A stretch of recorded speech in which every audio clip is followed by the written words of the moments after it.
Bienvenue sur Maine Public News Connect. Des reportages ont été diffusés la semaine dernière sur la radio publique du Maine. Bienvenue sur Maine Public News Connect et merci d'être avec nous. Les nouvelles en bref de la radio et de la télévision publique de Maine News Connect, elles sont traduites et diffusées en français avec un accent sur des questions d'immigration et des réfugiés.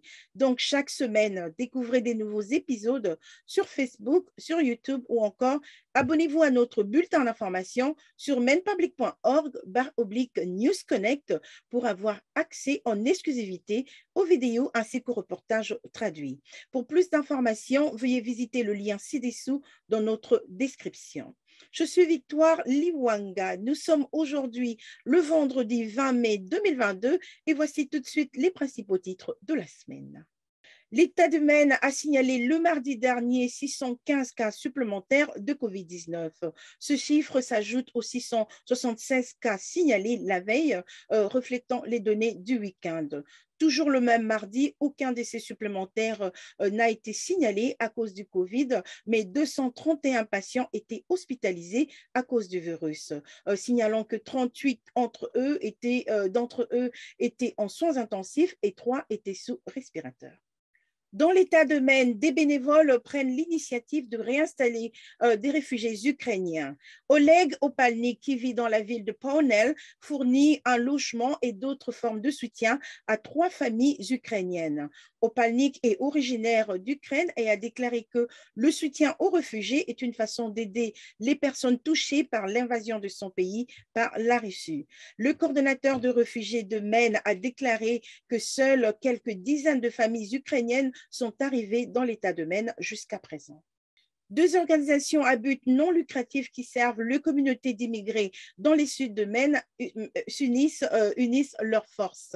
L'organisation Welcoming the Stranger, qui offre un mentorat et des conseils aux immigrés et aux demandeurs d'asile, fait désormais partie de l'organisation Maine Association for New Americans. Abby Yamamoto, qui est la directrice exécutive de Maine Association for New Americans, explique que cette fusion élargit la portée de son organisation dans un nouveau domaine. Les autres programmes de MANA comprennent des groupes de soutien par le pair, le transport vers des lieux de rendez-vous médicaux, ainsi que des événements gratuits, des dépistages et des vaccinations pendant la pandémie.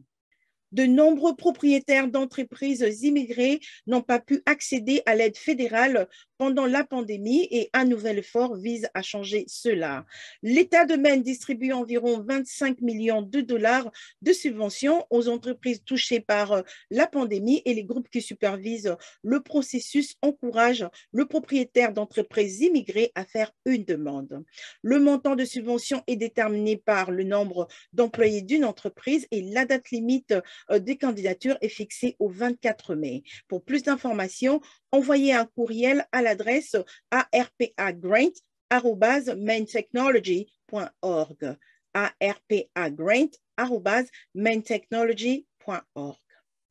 Voilà, c'est par ici que nous concluons ce bulletin pour Maine Public News Connect. Je suis Victoire Liwanga. Merci d'avoir été avec nous et comme toujours, n'hésitez pas à aimer, à partager et à vous abonner sur YouTube, sur Facebook ou en ligne sur mainepublic.org. N'oubliez pas de vous inscrire à notre bulletin d'information News Connect afin de recevoir des vidéos et des reportages traduits directement dans votre boîte de messages électronique. Merci encore de nous soutenir et de nous suivre. On se retrouve au prochain numéro. D'ici là, portez-vous bien et passez une excellente fin de semaine. Maine Public News Connect a été rendu possible par des donateurs individuels et des fondations de partout dans le Maine, ainsi que par Seaport Credit Union et Avesta Housing, 2 organisations qui se consacrent à faire une différence dans le Maine. Seaport Credit Union, c'est une coopérative de crédit qui fournit des solutions bancaires innovantes tout en soutenant activement les diverses communautés du Maine. Vous pouvez la retrouver en ligne sur seaportcu.org. Merci à ces merveilleux partenaires communautaires pour leur soutien à ce programme. Maine Public est très heureux de travailler en collaboration à ce projet avec le journal mensuel et multimédia Amjambo Africa, qui est son partenaire médiatique officiel.